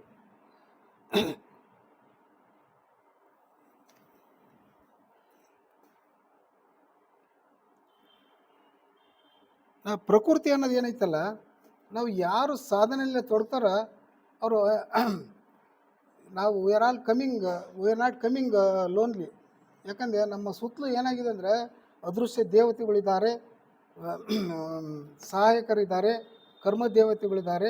ಇವರೆಲ್ಲರೂ ಇರೋದ್ರಿಂದ ನಾವು ಸಹಯೋಗ ಕೊಡ್ತೇವೆ. ಪ್ರಕೃತಿ ಸಹ ನಮಗೆ ಬಹಳ ಸಹಯೋಗ ಕೊಡ್ತಾರೆ, ನಮಗೆ ಗೊತ್ತಿಲ್ಲದೇ. ನಾವು ಪ್ರಕೃತಿಯಲ್ಲಿ ಹೀಗೆ ಮಾಡಿದಾಗ ಪ್ರಕೃತಿಗೆ ತಾರತಮ್ಯ ಮಾಡುವ ಇದಿಲ್ಲ. ನಾವು ಅದಕ್ಕೆ ಹೇಳ್ತಾರಲ್ಲ, 1 ಹೆಜ್ಜೆ ಇಟ್ಟರೆ ನಾನು 10 ಹೆಜ್ಜೆ ಇಡ್ತೇನೆ ಅಂತ. ಯಾಕೆ ಹೇಳ್ತಾರೆ ಅಂತಂದ್ರೆ ಪ್ರತಿಯೊಂದು ಸಹ ನಮಗೆ ಸಹಯೋಗ ನೀಡ್ತದೆ. ನಮಗೆ ನಾವು ಮೊದಲು ಅದರ ಪ್ರಯತ್ನದಲ್ಲಿ ತೊಡಗಬೇಕಾಗ್ತದೆ. ಆವಾಗ ಸತ್ಯ ದರ್ಶನ ಆಗಲಿಕ್ಕೆ ಸಾಧ್ಯವಾಗುತ್ತೆ ಅಂತ ಹೇಳ್ತಾರೆ.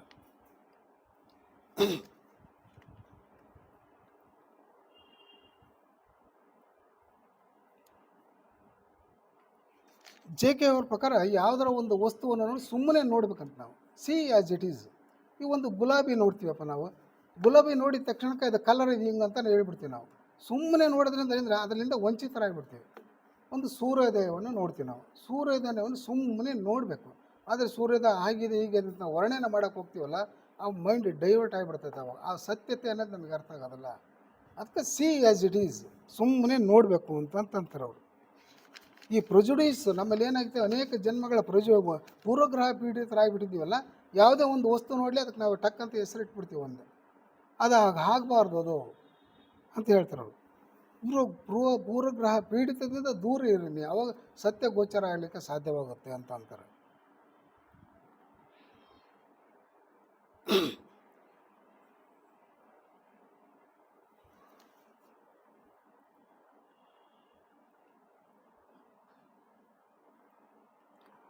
ಈ ಹುಚ್ಚು ಮನಸ್ಸು ಏನು ಮಾಡ್ತಂದ್ರೆ 10 ಹಲವಾರು ಸಮಸ್ಯೆಗಳನ್ನು ತಂದಿಡ್ತೈತೆ. ಅದು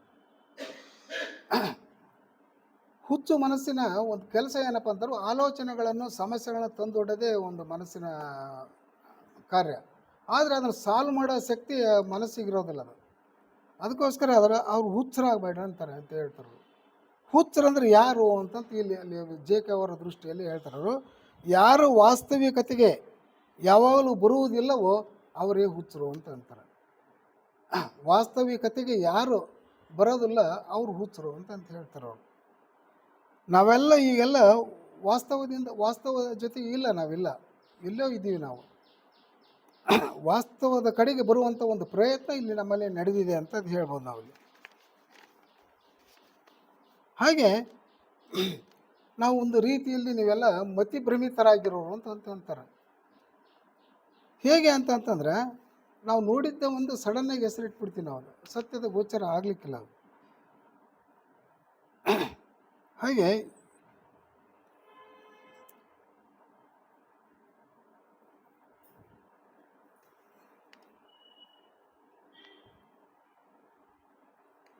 ಈ ಬುದ್ಧರ ಸ್ಥಿತಿ ಏನಾಗಿತ್ತು ಅಂದರೆ ಪೂರ್ಣ ಸ್ಥಿತಿ ಆಗಿತ್ತು. ಬುದ್ಧರ ಸ್ಥಿತಿ ಪ್ರಜ್ಞಾ ಸ್ಥಿತಿ ಆಗಿತ್ತು ಅವರು ಬುದ್ಧರದು. ಆ ಪೂರ್ಣ ಪ್ರಜ್ಞಾ ಸ್ಥಿತಿ ಹೇಗಿರುತ್ತಪ್ಪ ಅಂತಂತ ಅವರು ವರ್ಣನೆ ಮಾಡ್ತಾರೆ.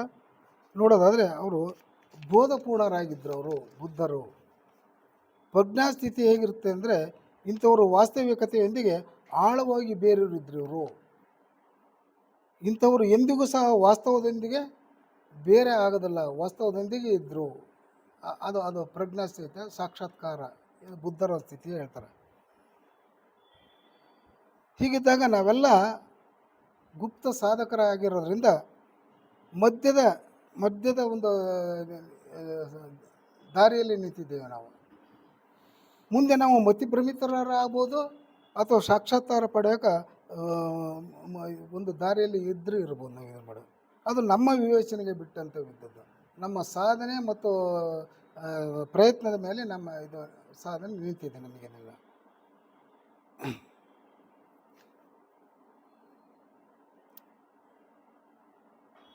ನಮಗೆ ಅನೇಕ ಆಲೋಚನೆಗಳು ನಮಗೆ ಬಿಟ್ಟು ಬಿಡ್ದಂಗೆ ನಮ್ಮ ಮೇಲೆ ದಾಳಿ ಮಾಡ್ತಾ ಇದ್ದಾವೆ.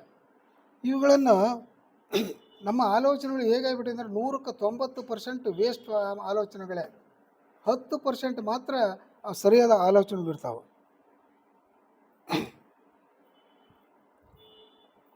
ಅಂಥ ವ್ಯಕ್ತಿಗೆ ಭೌತಿಕ ಜಗತ್ತಿನ ಅನುಭವದಲ್ಲಿ ತೇಲಾಡ್ತಾ ಇರ್ತಾನೆ ಹೊರತಾಗೇನು ಅಲೌಕಿಕ ಜಗತ್ತಿನಲ್ಲಿ ತೇಲಾಡಲಿಕ್ಕೆ ಅವನು ಸಾಧ್ಯ ಆಗೋದಿಲ್ಲ.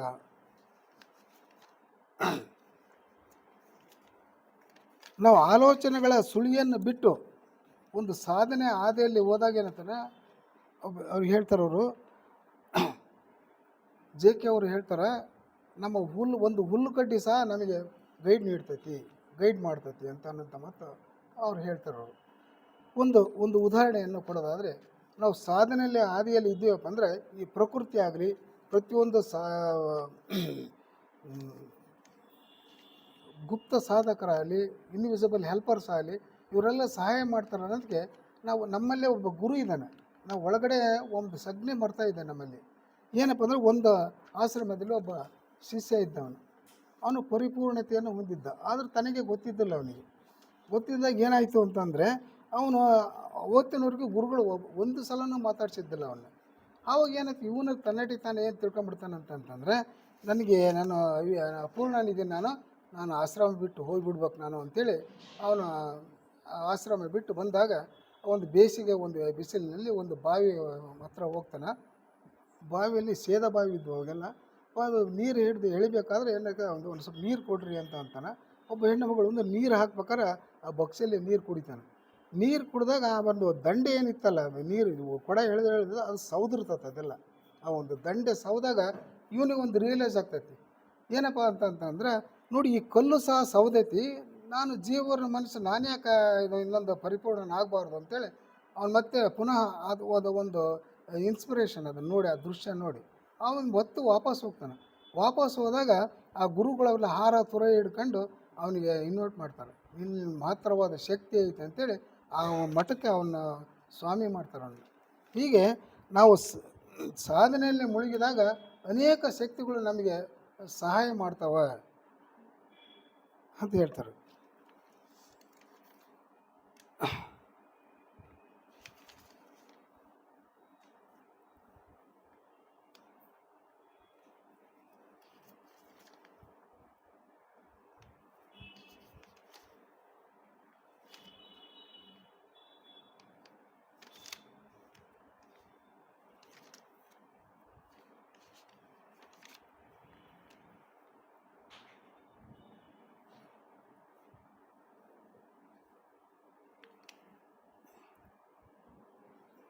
ಇಷ್ಟು ಹೇಳ್ತಾ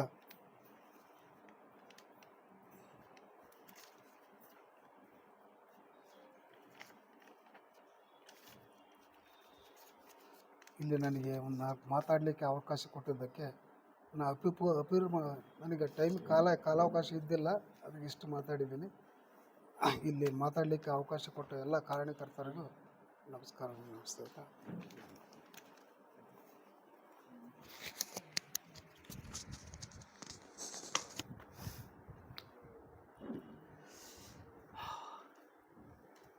ಕೊಡ್ರಿ.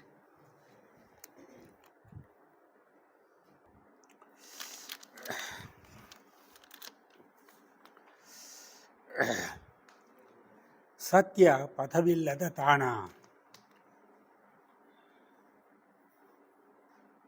ಸತ್ಯ ಅಂದರೆ ಏನು ಮೊದಲು ಅದನ್ನು ತಿಳ್ಕೊಳ್ಬೇಕು. ಇಲ್ಲಿವರೆಗೆ ಅನಿಸ್ತದೆ ನಿಮಗೆಲ್ಲ ಸತ್ಯ ದರ್ಶನ ಆಗಿರಬಹುದು ಅಂತ.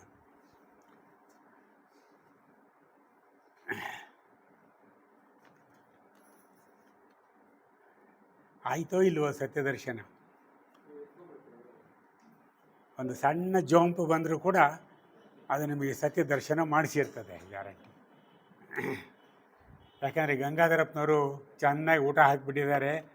ಅದಕ್ಕೆ ನಾನು ಅವ್ರಿಗೆ ಬರ್ತಾ ಹೇಳಿ ಬಂದೆ, ನಮ್ಮ ಮೇಲೆ ಯಾಕೆ ಇಷ್ಟು ಹೊಟ್ಟೆ ಕಿಚ್ಚು ನಿಮಗೆ? 4 ಮಾತು ಹೇಳ್ತಿದ್ವಿ, ಅವ್ರು ಕೇಳ್ತಾ ಇದ್ರು, ನೀವು ಅಡ್ಡು ಬಂದು ಎಲ್ಲರಿಗೂ ನಿದ್ದೆ ಮಾಡಂಗೆ ಮಾಡಿಬಿಟ್ಟಿದ್ದೀರಿ ಅಂತ. ಕೃಷ್ಣಮೂರ್ತಿಯವರ ಸತ್ಯ, ಅದಕ್ಕೆ ನಾವು ದೇವರು ಅನ್ನಿ, ನೀವೇನಾದರೂ ಅನ್ನಿ ಅಂತಾರೆ ಅವರು. ನೀವು ಅದೇನು ಅಂತ ಅನ್ಕೊತೀರಿ. ನನಗೆ ಅವರು ಒಂದು ಭಾಷೆಯಲ್ಲಿ ಹೇಳ್ತಾರೆ, ನನಗೆ ದೇವರೊಬ್ಬನಿದ್ದಾನೆ, ಅದೊಂದು ಜೀವಂತವಾಗಿರುವ ನಿತ್ಯಾನಂದವಾಗಿರುವ ಸತ್ಯವಾಗಿರುತ್ತೆ. ಆದರೆ ಈ ಸತ್ಯವನ್ನು ವಿವರಿಸಲಾಗುವುದಿಲ್ಲ. ಪ್ರತಿಯೊಬ್ಬನೂ ತನಗೆ ತಾನೇ ಅದನ್ನು ಸಾಕ್ಷಾತ್ಕರಿಸಿಕೊಳ್ಳಬೇಕು.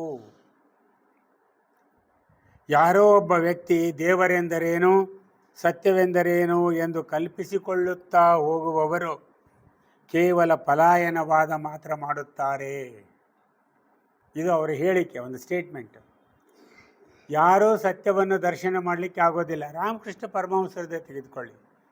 ವಿವೇಕಾನಂದರು ಹೋಗಿ ದೇವರಿದ್ದಾನೆ ಅಂತ ಕೇಳಿದಾಗ, ಇದ್ದಾನೆ ನನಗೆ ತೋರಿಸ್ತೀರಾ ಅಂದಾಗ ರಾಮಕೃಷ್ಣ ಏನು ಹೇಳ್ತಾರೆ? ತೋರಿಸ್ತೀನಿ, ನಾಳೆ ಬಾ ಅಂತ. ಬೆಳಿಗ್ಗೆ ಹೋಗ್ತಾರೆ ವಿವೇಕಾನಂದರು. ಹೋದಾಗ ರಾಮಕೃಷ್ಣ ಏನು ಮಾಡ್ತಾರೆ?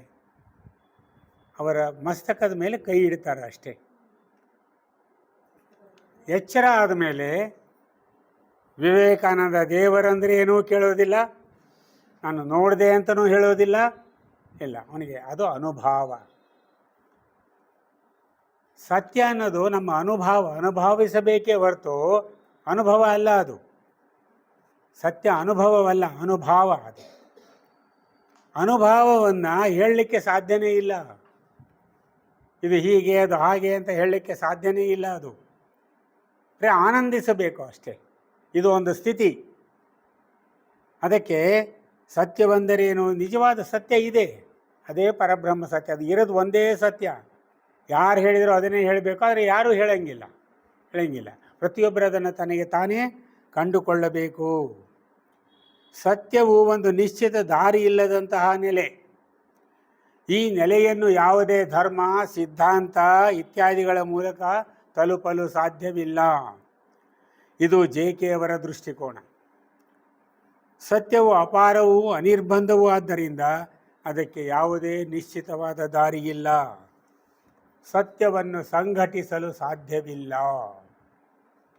ಸತ್ಯನ ಒಂದು ಆರ್ಗನೈಜೇಷನ್ ಅಂತ ನಾವೇನು ಹೇಳ್ತೀವಿ, ಒಂದು ಸಂಸ್ಥೆಯನ್ನಾಗಿ ಮಾಡಿ ಬಂದು ನೋಡ್ಕೊಂಡು ಹೋಗ್ರಿ ಇದು ಸತ್ಯ ಅಂತ ಹೇಳಲಿಕ್ಕೆ ಸಾಧ್ಯ ಇಲ್ಲ. ಆದರೆ ಈ ಧರ್ಮಗಳು ಏನು ಮಾಡ್ತವೆ ಅಂದರೆ ಸತ್ಯವನ್ನು ಸಂಸ್ಥೆಗಳಾಗಿ ಸಂಘಟಿಸಲಿಕ್ಕೆ ಪ್ರಯತ್ನ ಮಾಡ್ತವೆ. ಒಂದು ವೇಳೆ ಒಂದು ಸತ್ಯವನ್ನು ಸಂಘಟಿಸಿಬಿಟ್ರೆ ಏನಾಗ್ತದೆ? ಅದು ಒಂದು ಧರ್ಮ ಆಗ್ತದೆ. ಧರ್ಮ ಆದ ಕೂಡಲೇ ಏನಾಗ್ತದೆ? ಅದಕ್ಕೆ ನೀತಿ, ನಿಯಮಗಳು, ರೂಲ್ಸು, ರೆಗ್ಯುಲೇಷನ್ಸು ಎಲ್ಲ ಪ್ರಾರಂಭವಾಗ್ತವೆ. ಅದಕ್ಕೊಂದು ಚೌಕಟ್ಟು ಬರ್ತದೆ. ಆ ಚೌಕಟ್ಟು ಬಂದಾಗ ಅದನ್ನು ನಿರ್ವಹಣೆ ಮಾಡಲಿಕ್ಕೆ ಯಾರು ಬೇಕು? ಒಬ್ಬ ಅಧಿಕಾರಿ ಶುರುವಾಗ್ತದೆ. ಗುರು ಅಥವಾ ಯಾರೋ ಅನ್ರಿ ನೀವು, ಅಧಿಕಾರ ಶುರುವಾದಾಗ ಆ ನಿಯಮಗಳನ್ನು ಪಾಲಿಸಲಿಕ್ಕೆ ಹಲವು ಅನುಯಾಯಿಗಳು ಶುರುವಾಗ್ತಾರೆ. ಅನುಯಾಯಿಗಳು ಶುರುವಾಗಿ ಆಮೇಲೆ ಧರ್ಮ ಅಥವಾ ಸತ್ಯ ಎಲ್ಲೋ ಹೋಗಿಬಿಡ್ತದೆ. ಇದನ್ನು ನಾವು ನೋಡ್ತಾ ಇದ್ದೀವಿ, ಎಲ್ಲ ಕಡೆ ನೋಡ್ತಾ ಇದ್ದೀವಿ. ಅದಕ್ಕೆ ಸತ್ಯವನ್ನು ಸಂಘಟಿಸಲು ಸಾಧ್ಯವಿಲ್ಲ ಅಂತಾರೆ. ಇತ್ತೀಚಿನ ಉದಾಹರಣೆ ತೆಗೆದುಕೊಂಡ್ರೆ ನಾವೇನು ಮಾಡ್ತೀವಿ ಅಂದರೆ, ಒಬ್ಬ ಮಹಾತ್ಮ ಅಥವಾ ಸಂತ ಅಥವಾ ಶರಣ ಇದ್ದರೆ ಅವರು ಜೀವಂತ ಇದ್ದಾಗ ಏನು ಮಾಡ್ತೀವಿ? ಹೆಚ್ಚು ಗಮನ ಕೊಡ್ತೀವಿ ಅವ್ರ ಕಡೆಗೆ. ಒಬ್ಬ ಸಂತ, ಶರಣ, ಯಾರಾದರೂ ಮಹಾತ್ಮ ಇದ್ದಾಗ, ನಮ್ಮ ಊರಲ್ಲಿ ಇದ್ದಾಗ, ಅವರು ಜೀವಂತ ಇದ್ದಾಗ ಅವರಿಗೆ ಮಹತ್ವ ಕಡಿಮೆ ಕೊಡ್ತೀವಿ. ಏನೋ ಒಬ್ರು ಅದಾನೆ, ಏನೋ ಒಬ್ರು ಇದ್ದಾನೆ, ಹುಚ್ಚ ಇದ್ದಂಗಿದ್ದಾನೆ ಅಂತ ಹೇಳ್ತೀವಿ. ಸತ್ತ ಮೇಲೆ, ಅವರು ಸ್ವಸ್ಥಾನ ಸೇರಿದ ಮೇಲೆ ಸುಂದರವಾದ ಸಮಾಧಿ ಕಟ್ತೀವಿ, ಆಮೇಲೆ ಗುಡಿ ಕಟ್ತೀವಿ, ಆಮೇಲೆ ಜಾತ್ರೆ ಮಹೋತ್ಸವ ಮಾಡಲಿಕ್ಕೆ ಶುರು ಮಾಡ್ತೀವಿ. ಇಷ್ಟೇ ನಾವು ಮಾಡೋ ಕೆಲಸ. ಅದೇ ಸತ್ಯ. ಅಲ್ಲಿಗೆ ನಿಂತು ಹೋಗ್ಬಿಟ್ಟಿದೆ ನಮ್ಮದು. ಅದಕ್ಕೆ ಇತ್ತೀಚೆಗೆ ಸಿದ್ದೇಶ್ವರ ಸ್ವಾಮಿಗಳು ನನ್ನ ಸಮಾಧಿನೇ ಕಟ್ಟಬೇಡ್ರಿ ಅಂತ ಹೇಳಿದರು. ಆದರೆ ನಾವು ಬಿಡ್ತೀವ? ಏನು ಹೋಗ್ಬಿಟ್ಟು ಬಿಡು, ನಮ್ಮ ಕೆಲಸ ನಾವು ಮಾಡ್ತೀವಿ ಅಂತಾರೆ. ಅವ್ರನ್ನ ಎಲ್ಲೇ ಇದು ಮಾಡಿದ್ರೋ ಅದಕ್ಕೆ ಈಗ ಕಾಯಿ ಹೊಡ್ಕೊಂಡು ಹೋಗ್ತಾ ಇದ್ದಾರೆ ಜನ. ಇನ್ನೊಂದು 4 ವರ್ಷ ಹೋದ್ಮೇಲೆ ಮೆಲ್ಲಕ್ಕೆ ಒಂದು ಸಮಾಧಿ ಕಟ್ತಾರೆ ಅದಕ್ಕೆ. ಆಮೇಲೆ ಜಾತ್ರೆ ಮಾಡೋಕ್ಕೂ ಶುರು ಮಾಡಿಬಿಡ್ತಾರೆ. ಎಲ್ಲವನ್ನು ವ್ಯವಹಾರ ದೃಷ್ಟಿಯಿಂದ ನೋಡ್ತೀವಿ. ಸತ್ಯ ಎಲ್ಲೇ ಇದೆ ನಮಗೆ? ಎಲ್ಲಿ ಕಾಣ್ತಾ ಇದೆ ಸತ್ಯ ನಮಗೆ? ಅದಕ್ಕೆ ಸತ್ಯ ಅನ್ನೋದು ನಾವು ಅನುಭವಿಸಬೇಕೇ ಹೊರತು ಬೇರೆಯವರಿಂದ ಕೇಳಿ ತಿಳ್ಕೊಳ್ಳೋಕ್ಕೆ ಸಾಧ್ಯವಿಲ್ಲ ಅಂತ ಇವ್ರದ್ದು ಹೇಳ್ತಾರೆ. ಅದಕ್ಕೆ ಹೆಗಲ್ಲು ಒಂದು ಫಿಲಾಸಫಿ ಹೇಳ್ತಾನೆ. ಹೆಗಲಿಯನ್ ಫಿಲಾಸಫಿ ಅಂತ ಕರಿತೀವಿ ನಾವು. ಯಾವುದೇ ಒಂದು ಸಿದ್ಧಾಂತ ಇದ್ದಾಗ ಒಂದು ಸಿದ್ಧಾಂತ ಇರ್ತದೆ, ಥೀಸಿಸ್ ಅಂತಾನೆ ಅದಕ್ಕೆ. ಆ ಸಿದ್ಧಾಂತವನ್ನು ನಾವು ಪ್ರತಿಪಾದನೆ ಮಾಡಿದಾಗ ಅದಕ್ಕೆ ವಿರೋಧ ಬರ್ತದೋ ಇಲ್ವೋ? ಈಗ ನಾನು ಸರಿ ಅಂದಾಗ ನಿಮ್ಮ ಮನಸ್ಸೇನು ಅನಿಸ್ತದೆ? ಇದು ತಪ್ಪು ಅಂತ ತಕ್ಷಣವೇ ರಿಯಾಕ್ಷನ್ ಮಾಡ್ತದೆ. ಅದು ನಾನು ತಪ್ಪು ಅಂದರೆ ಇದು ಸರಿ ಅನಿಸ್ತದೆ. ಥೀಸಿಸ್ ಇದ್ದಾಗ, ಒಂದು ಸಿದ್ಧಾಂತ ಇದ್ದಾಗ ಅದಕ್ಕೆ ವಿರೋಧ ಸಿದ್ಧಾಂತ ಶುರುವಾಗ್ತದೆ. ಅದು ಆ್ಯಂಟಿ ಥೀಸಿಸ್ ಆಗ್ತದೆ. ಈ ಥೀಸಿಸ್ಸು ಆ್ಯಂಟಿ ಥೀಸಿಸ್ಸು, ಸಿದ್ಧಾಂತ ಮತ್ತು ವಿರೋಧ ಸಿದ್ಧಾಂತ ನಡುವೆ ಘರ್ಷಣೆ ಉಂಟಾಗ್ತದೆ. ಘರ್ಷಣೆ ಉಂಟಾಗಿ ಏನಾಗ್ತದೆ? ಕಾಲಕ್ರಮದಲ್ಲಿ ಅವೆರಡರ ನಡುವೆ ಒಂದು ಒಪ್ಪಂದ ಆಗಿ ಒಂದು ಹೊಸ ಸಿದ್ಧಾಂತ ಬರ್ತದೆ. ಅದಕ್ಕೆ ಸಿಂಥೆಸಿಸ್ ಅಂತಾರೆ. ಇವೆರಡರ ಹೋರಾಟದಿಂದ ಹೊರಗೆ ಬಂದದ್ದು ಸಿಂಥೆಸಿಸ್. ಆ ಸಿಂಥೆಸಿಸ್ ಮುಂದೆ ಮತ್ತೆ ಸಿದ್ಧಾಂತ ಆಗ್ತದೆ. This is the evolutionary program ಅಂತ. ಅಂದರೆ ಸತ್ಯದ ಬಗ್ಗೆ ವಿವಿಧ ಕಲ್ಪನೆಗಳು ಕಾಲಕ್ಕೆ ನಮ್ಮಲ್ಲೇ ಬಂದು ಹೋಗಿದ್ದಾವೆ. ಆದರೆ ಯಾರು ಸತ್ಯ ಇದೇ ರೀತಿ ಇದೆ ಅಂತ ತೋರಿಸಿದವರು ಇನ್ನೂವರೆಗೂ ಯಾರಿಗಾದರೂ ಸಿಕ್ಕಿದ್ದಾರಾ? ಯಾರಿಗೂ ಸಿಕ್ಕಿಲ್ಲ. ಅದರಿಂದ ಸತ್ಯವನ್ನು ನಾವೇ ಅನುಭವಿಸಬೇಕು ಹೊರತು ಅದಕ್ಕೆ ಬೇರೆಯವರಿಂದ ಸತ್ಯ ತಿಳ್ಕೊಳ್ಳೋಕ್ಕೆ ಸಾಧ್ಯ ಇಲ್ಲ ಅನ್ನೋದು ಒಂದು ಮಾತಾಯಿತು. ಹಾಗಾದರೆ ಈ ಸತ್ಯ ಎಲ್ಲಿದೆ? JK ಅವರು ಹೇಳೋದು, ಈ ಸತ್ಯ ಎಲ್ಲಿದೆ? ದೇವಸ್ಥಾನದಲ್ಲಿ ಇದೆಯಾ? ದೇವರ ಮೂರ್ತಿಗಳಲ್ಲಿದೆಯಾ? ಪುರೋಹಿತರಲ್ಲಿ ಇದೆಯಾ? ನಮ್ಮೊಳಗೆ ಇದೆ. ನಮ್ಮೊಳಗೆ ಇದೆ. ಕಸ್ತೂರಿ ಮೃಗ ಇದ್ದಂತೆ ನಾವು. ಸುವಾಸನೆ ಎಲ್ಲಿಂದ ಬರ್ತಾ ಇದೆ? ಕಸ್ತೂರಿ ಮೃಗಕ್ಕೆ ಸುವಾಸನೆ ಒಳಗಿಂದನೇ ಬರ್ತದೆ ಕಸ್ತೂರಿದು. ಆದರೆ ಅದೇನು ಮಾಡ್ತದೆ? ಅಡವಿಯೆಲ್ಲ ಓಡಾಡ್ತದೆ, ಎಲ್ಲಿದೆ ಅಂತ ಹುಡುಕ್ಲಿಕ್ಕೆ. ಅದರಂತೆ ನಾವು ಸತ್ಯ ನಮ್ಮೊಳಗೆ ಇದೆ, ಆದರೆ ಕಂಡುಕೊಳ್ಳೋಕ್ಕೆ ಬೇರೆಯವ್ರನ್ನ ಹುಡುಕ್ತಾ ಇದ್ದೀವಿ. ನಿಮಗೆ ಗೊತ್ತಾ ಸತ್ಯ ಅಂತ. ಹಾಗಾದರೆ ಈ ಸತ್ಯವನ್ನು, ನಮ್ಮಲ್ಲಿ ಒಳಗಿರುವ ಸತ್ಯವನ್ನು ಅರಿಯುವುದು ಹೇಗೆ? ತಿಳ್ಕೊಳ್ಳೋದು ಹೇಗೆ? ಕಂಡುಕೊಳ್ಳುವುದು ಹೇಗೆ? ಅನುಭವಿಸುವುದು ಹೇಗೆ ಅಂದಾಗ JK ಅವರು ಹೇಳ್ತಾರೆ, ನಿನ್ನನ್ನು ನೀನು ತಿಳಿ. ಬೇರೆ ದಾರಿನೇ ಇಲ್ಲ. ನೀನೇ ನೋಡ್ಕೊತ ಹೋಗು ಒಳಗಡೆ. ಒಂದಿಲ್ಲ ಒಂದು ದಿವಸ ಕಾಣುತ್ತದೆ. ನಾವು ಸತ್ಯ ಅನ್ನೋದಕ್ಕೊಂದು ಭ್ರಮೆಯಲ್ಲಿದ್ದೇವೆ. ಒಂದು ಸಲ ಒಂದು ಘಟನೆ ಆಯಿತು. ಒಂದು ಧಾರ್ಮಿಕ ಕೇಂದ್ರದಲ್ಲಿ ಎಲ್ಲರೂ ಒಂದು ಮೆಡಿಟೇಷನೋ ಏನೋ ಧ್ಯಾನ ಮಾಡ್ತಾಯಿದ್ರು. ಮಾಡಬೇಕಾದ್ರೆ ಅವರಿಗೆ ಯಾರೋ ಒಬ್ಬರು ಧ್ಯಾನ ಮಾಡ್ತಾ ನನಗೆ ಬೆಳಕು ಕಂಡಿತು ಅಂತ ಅಂದರು. ನನಗೆ ಈ 2 ಕಣ್ಣಿನ ಮಧ್ಯೆ ಒಂದು ಬೆಳಕು ಕಂಡಿತು ಅಂದ್ಬಿಟ್ರು. ಬೆಳಕು ಕಂಡಿತು ಅಂತ ಅವ್ರು ಅಂದ ಕೂಡಲೇ ಮಾರನೇ ದಿನ ಏನಾಯಿತು?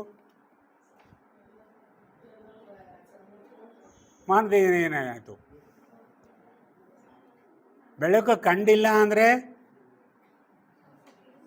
ಅವರು ಸಾಧನೆ ಮುಂದುವರೆದಿದ್ದಾರೆ, ನಾನು ಹಿಂದೆ ಬಿದ್ದೇನೆ ಅಂತ ಆಗ್ತದೆ.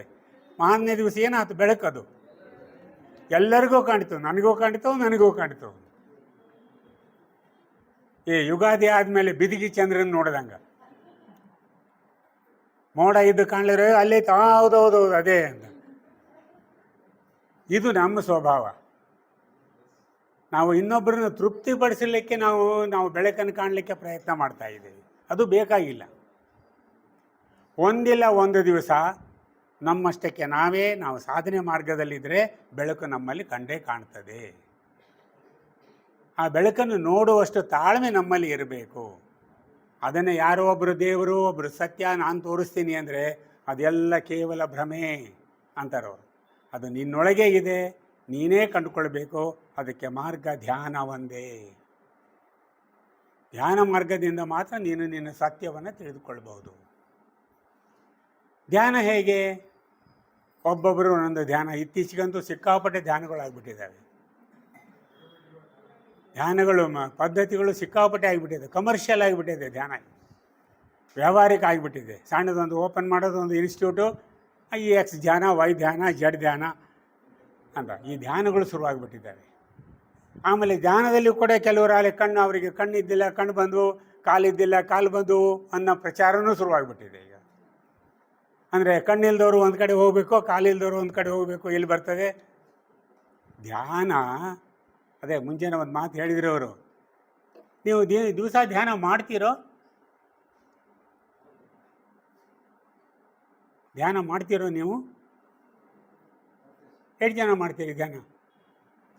ಓಕೆ ಓಕೆ, ಧ್ಯಾನ ಮಾಡ್ತೀರಾ? ಯಾವುದು ಯಾವುದನ್ನಾಗಲಿ ಧ್ಯಾನ ಮಾಡ್ತೀರಾ? ಧ್ಯಾನ ಮಾಡಲಾಗುವುದಿಲ್ಲ, ಧ್ಯಾನ ಆಗಬೇಕು. ನಾವು ಧ್ಯಾನ ಮಾಡ್ತೀವಿ ಅಂತೀವಿ, ಧ್ಯಾನ ಮಾಡ್ತೀವಿ ಅಂದ್ಕೊಳ್ಳಿ ಅಲ್ಲಿ ಯಾರು ಮಾಡ್ತಾರೋ ಧ್ಯಾನ? ಅದು ಅನ್ನೋದು ಯಾವುದು? ನಾನು ಧ್ಯಾನ ಮಾಡ್ತೀನಿ ಅಂದಾಗ ಆ ಶಬ್ದ ಅನ್ನೋದು ಯಾವುದು? ಮನಸ್ಸು. ಮನಸ್ಸೆಲ್ಲಿರ್ತೈತೆ ಅಲ್ಲಿ ಧ್ಯಾನ ಆಗೋಲ್ಲ, ನೆನ್ಪಿಟ್ಕೊಳ್ಳಿ. ತನ್ನಷ್ಟಕ್ಕೆ ತಾನೇ ಆಗಬೇಕದು. ಅದಕ್ಕೆ ಜೆ.ಕೆ. ಕೃಷ್ಣಮೂರ್ತಿಯವರು ಹೇಳ್ತಾರೆ, ನೀನು ಊಟ ಮಾಡುವಾಗ ಧ್ಯಾನ ಮಾಡ್ಬೋದು ಅಂತಾರೆ ಅವರು. ಊಟ ಮಾಡುವಾಗ ಧ್ಯಾನ ಮಾಡೋಕ್ಕೆ ಸಾಧ್ಯನಾ? ನಾವೇನು ಕೃಷ್ಣಮೂರ್ತಿಯವ್ರು ಹೇಳಿದ್ರೆ ಅಂತ ನಂಬಿಡ್ಬೇಕಾ?